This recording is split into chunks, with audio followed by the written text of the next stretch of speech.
see why that there's a little bit of issue here between the Sadducees and with Jesus, okay? A commentary, history side note of that these things that y'all love, y'all listen. It says that this is talking about the Sadducees, they were the conservative, aristocratic, so the word, highly priestly party, worldly minded, and they were very ready to cooperate with the Romans, which of course enabled them to maintain their privileged position. Okay, so they're the sophisticated people, right? So, therefore, in the resurrection, whose wife does she become? And they asked Jesus that question, okay? And so, really, you kind of look at this, they're asking that,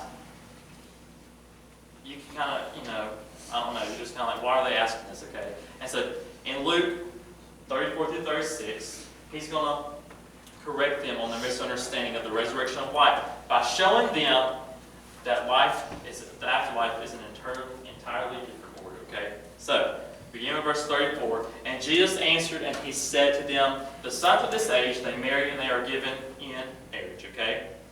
But those who are counted worthy to attain that age and the resurrection from the dead, neither marry nor are given in marriage, nor can they die anymore. For they are equal to the angels and are sons of God, being sons of the resurrection. Okay, so it says there, it says neither marry nor are given in marriage, nor can they die anymore. Okay, the Sadducees, they thought that if there was such a thing as a resurrection, it was just the same life lived forever. Okay, but we know it's not the same life, right? But in the age to come, our lives will be lived on a completely different principle and in a dimension that we can't imagine. Okay, we know what it means, right? Got that. We can't take our present relationships and just figure that they will be the same in heaven.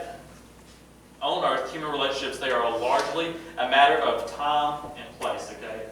Our relationships, does everybody know what a relationship is? It doesn't have to be boyfriend-girlfriend relationship. It's like relationships with your parents. Then we got that, okay? But this is talking about a man can be a son, then an adult, he can be a husband, then he can be a father,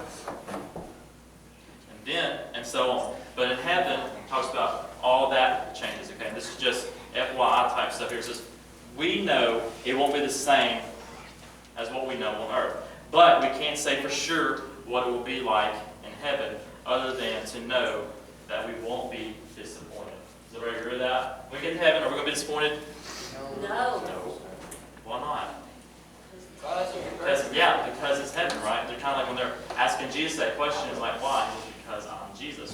So, anyway, on in the verses 37 through 40. Jesus proves the resurrection from the Scriptures. Okay, so beginning of verse 37, we'll read this really quickly. It says, but even Moses showed up in the burning bush passage, and the dead are raised. And when he called the Lord, the God of Abraham, the God of Isaac, and the God of Jacob, for he is not the God of the dead, but the God of the living, for all live to him. Then some of the scribes answered and said, Teacher, you have spoken well. But after that, they dared not question him anymore. He is not the God of the dead, but of the living, for all live to him. Okay? So, if Abraham, Isaac, and Jacob, if they did not continue to live, God would say, he wouldn't say that he is their God. He would say what? He was their God, right? So this is where English is so important, okay? It would say, okay, he wouldn't be speaking in the present tense there. He'd be speaking in what? Past tense. He'd be saying, I was their God, okay? So y'all remember that, past and present. I don't know if y'all learned that yet, okay? So I taught you something. I did teach you something. But he would have to say that he was their God, okay? And so now into verses 41 through 44, Jesus asked a question about the Messiah being both the son of David and the Lord of David, okay? And he said to them, this is verse 41, he said to them, how can they say that the Christ is a son of David?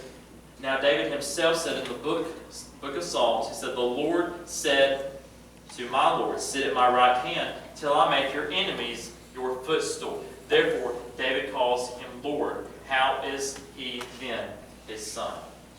Okay, so it mentions that how can they say that the Christ is a son of David. And when the scribes and Pharisees and the Sadducees, they questioned Jesus, they tried to make him look better, they tried to trap him. Okay? And this is what they're all trying to do. They're trying to make Jesus look bad. Can you make Jesus look bad? No. No. Of course not. It's impossible. Okay? But they tried to trap him. But Jesus, he didn't do the same with their questions. Okay? Instead, he was trying to get to the heart of the matter. Okay? If we've read the Gospels, we know when Jesus talks, he's very plain when he talks, when he's saying these things. But Jesus, when he's asking these things, he's trying to get just straight to the matter. Okay? And so he says, do you really know who I am? Okay?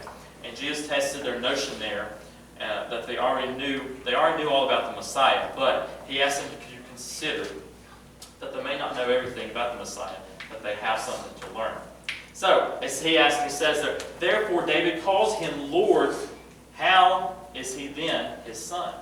And Jesus is not only the son of David, which is a popular messianic title, or popular title there. He is the Lord of David. Okay? And as Revelation 22:16 says, he is both the root and the offspring of David. Okay?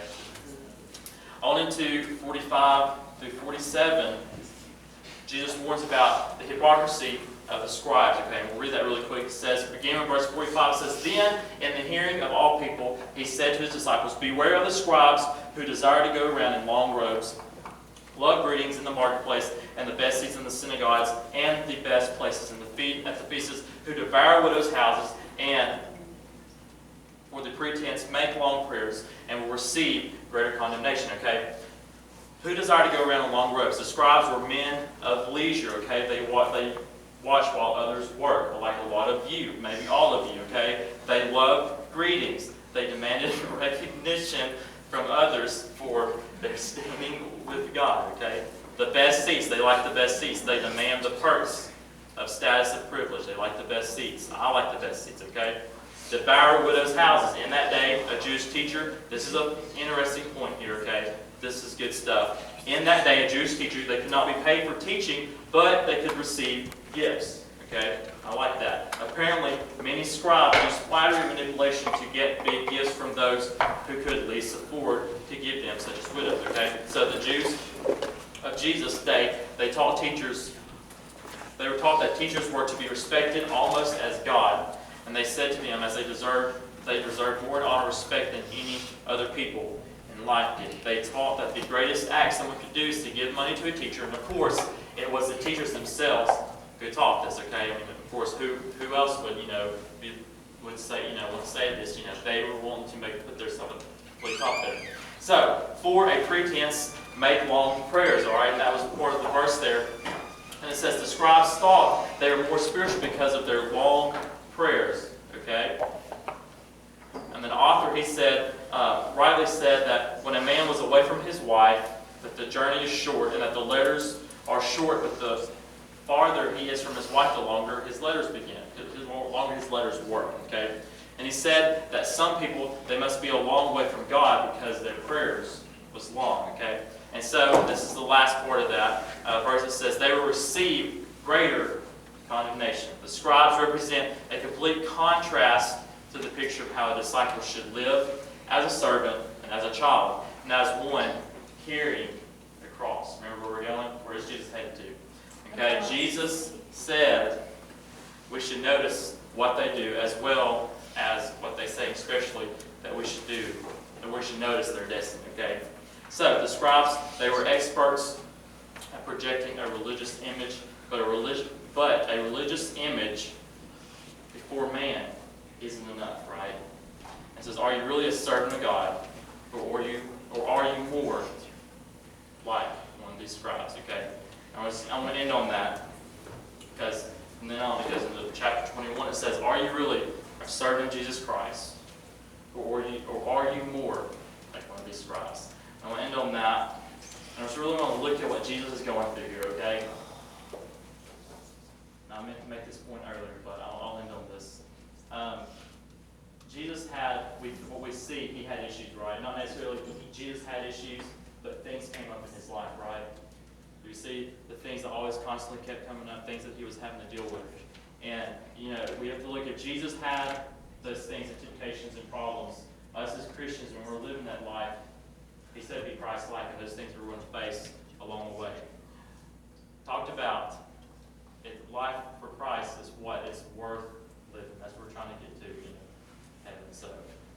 a good chapter. I enjoyed it. Where, I'll ask one last time, where are we headed? The cross. All right. The cross. Dustin's going to end, he's going to go in chapter 21 next week, and really just going to get to like the root of like what's going on here. So yeah, that's that. We'll pray and we'll be dismissed. Dear Heavenly Father, thank you for this night that you've given us, Father. Thank you for these students who are here just coming to hear your word. Thank you for their attentiveness, and just having a desire for your word, Father. I just pray that you will use them in great mighty ways, that they'll seek your word and everything that they do, Father. They'll seek your will in their life. Father, they will understand that nothing that they do will matter except for what they do for you, Father. They will just live lives holy and pleasing for you, Father. I lift them up to you, and I thank you for them. For all these things, your blessed, precious, almighty, loving name. Amen.